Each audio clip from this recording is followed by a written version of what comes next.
திருப்பி நீ கொடுக்க நீ ஒன்னா தந்தத பத்தா திருப்பி நிச்சயம் நான் தருவேன் வண்டியில மாமம் கொண்டு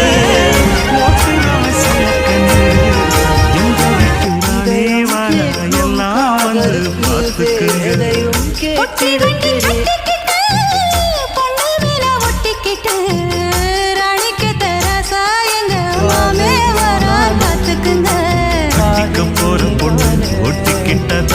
செல்ல கண்ணு தப்புன்னு யாரு சொன்ன கண்ணன் தொட்டு தாளத்தை போடு நல்ல அட அப்படி போட்டுக்க ஆசைய பார்த்து கட